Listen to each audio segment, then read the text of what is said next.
Real number. Today's topic is revisiting irrational numbers. हम irrational numbers के बारे में ऑलरेडी 9th क्लास में पढ़कर आ चुके हैं, लेकिन यहाँ हम ये जानेंगे कि irrational numbers को हम कैसे प्रूव करें। जैसे कि यहाँ ये नंबर है √5। अब ये √5 को हमें प्रूव करना है कि ये irrational नंबर है, तो इसे हम कैसे प्रूव करेंगे, इस टॉपिक के अंडर में हम यही पढ़ेंगे। इससे पहले हम थोड़ा सा irrational numbers के बारे में रिवाइज कर लेते हैं। Irrational numbers are the real numbers that cannot be represented in the P upon Q form where P and Q are integers and Q is not equal to 0. ये simple इसकी definition है। ये बताती है कि हम irrational numbers को P upon Q की फॉर्म में रिप्रेजेंट नहीं कर सकते। नाउ डेसिमल एक्सपेंशन, जो डेसिमल एक्सपेंशन होता है irrational numbers का, वो नॉन टर्मिनेटिंग होता है और नॉन रिकरिंग होता है। इसको हम एक एग्जांपल समझते हैं। मान लीजिए एक वैल्यू है 0.1 01 001 0001, तो ये नंबर इस तरीके से चलता रहेगा। तो यहाँ हम देख रहे हैं कि कोई भी नंबर रिपीट नहीं हो रहा है।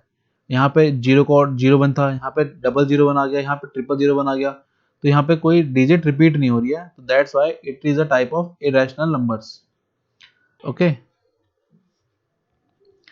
नाउ हम ये भी कह सकते हैं कि real numbers that are not rational. अगर हम रियल नंबर में से रैशनल नंबर्स निकाल दें तो जो नंबर्स बचेंगे that are irrational numbers.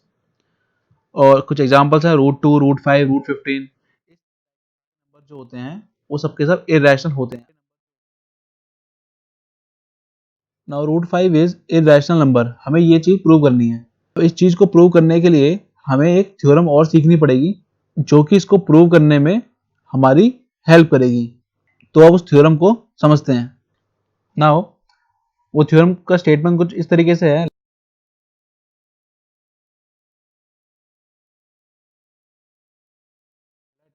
P be a prime number if P divides A square, then P divides A, where A is a positive integer. यह हमारे पास एक प्राइम नंबर है P जो हमने ऐड करा है।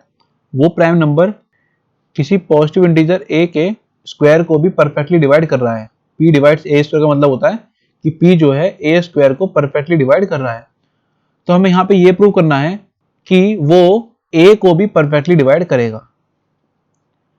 इस थ्योरम को हम by the fundamental theorem of arithmetic, जो हम ऑलरेडी पहले पढ़ चुके हैं, उसकी हेल्प से इसे प्रूव करेंगे। तो इस थ्योरम का प्रूफ शुरू करते हैं।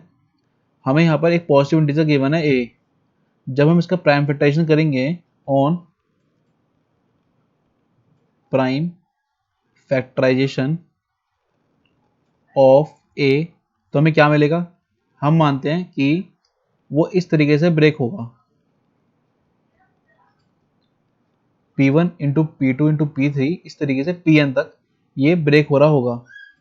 जहां पर जो P1 P2 P3 हैं, ये सभी के सभी यहाँ पर प्राइम फैक्टर हैं किसके, A के। Where P1 P2 P3 are prime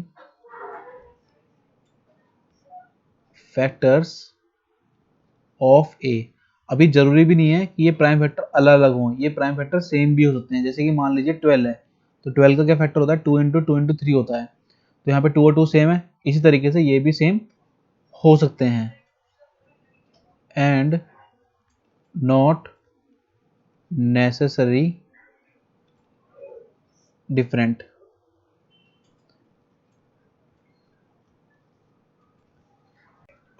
तो इसका मतलब ये हुआ कि यहाँ पे जरूरी नहीं है कि ये सबके सब डिफरेंट हो, ये सेम भी हो सकते हैं। अब जैसे कि हमें यहाँ पर ए स्क्वायर को डिवाइड करवाना है पी से, तो पहले हम क्या करेंगे, अब ए हमारे को मिल गया, अब हम ए का स्क्वायर करेंगे। तो on squaring a square equal to क्या होगा, ये दो बार मल्टीप्लाई हो जाएगा। तो P1 into P1, P2 into P2, P3 into P3, इस तरीके से चलता रहेगा। तो ये हमें क्या मिल जाएगा, P1 का स्क्वायर इंटू में P2 का स्क्वायर इंटू में P3 का स्क्वायर, एट लास्ट Pn का स्क्वायर। अब इसको यहीं रोकते हैं, थोड़ा हमें जो गिवन है उसको देखते हैं। जैसे कि हमें गिवन है p divides a square, since p divides a square ये हमें गिवन है, तो p जो है a स्क्वायर को परफेक्टली डिवाइड कर रहा है। अगर कोई नंबर किसी नंबर को परफेक्टली डिवाइड कर रहा होता है तो वो उसका एक्चुअली में फैक्टर ही होता है। तो ये वाली बात यहाँ पे कह सकते हैं, therefore p is a factor of a square. p जो है a स्क्वायर का एक फैक्टर है, तभी ये इसको परफेक्टली डिवाइड कर पा रहा होगा।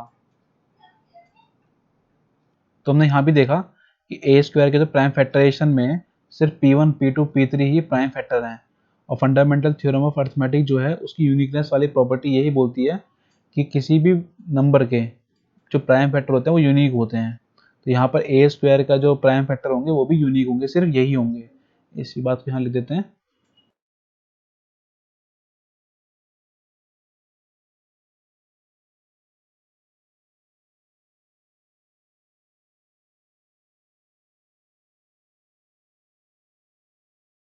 तो यहाँ हमने ये देखा कि फंडामेंटल थ्योरम ऑफ अरिथमेटिक ये कहती है कि जो उसके प्राइम फैक्टर होते हैं वो यूनिक होते हैं। तो प्राइम फैक्टर क्या हो जाएंगे?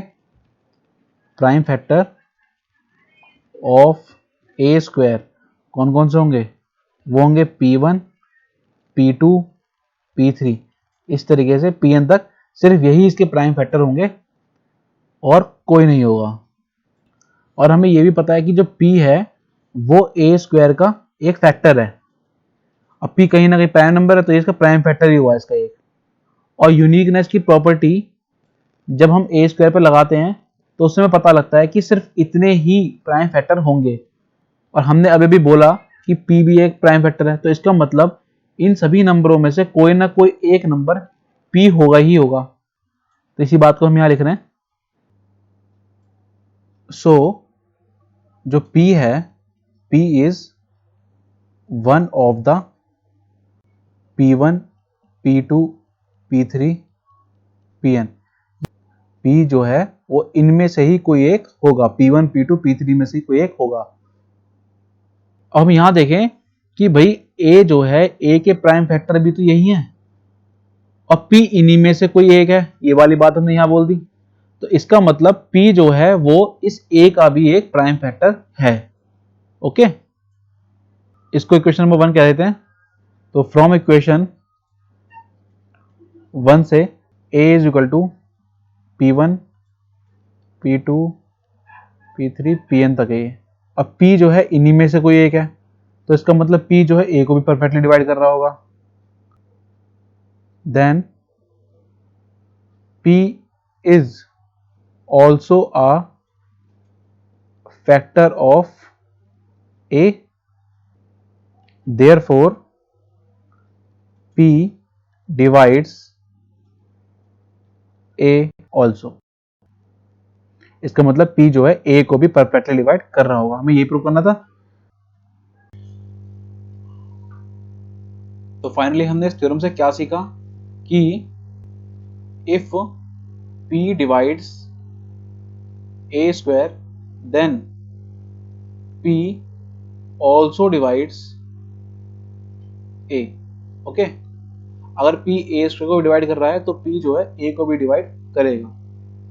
सेम एज अगर p a स्क्वायर को डिवाइड कर रहा है तो इसका मतलब p is a factor of a square, so therefore p is also a factor of a। तो यहाँ पर हम वाली बात कह सकते हैं कि इफ p जो है a स्क्वायर का फैक्टर होगा तो p जो है a का भी फैक्टर होगा। ओके, तो अब हम इसी थ्योरम की हेल्प से इरैशनैलिटी को प्रूव करेंगे in next video. Okay, thank you.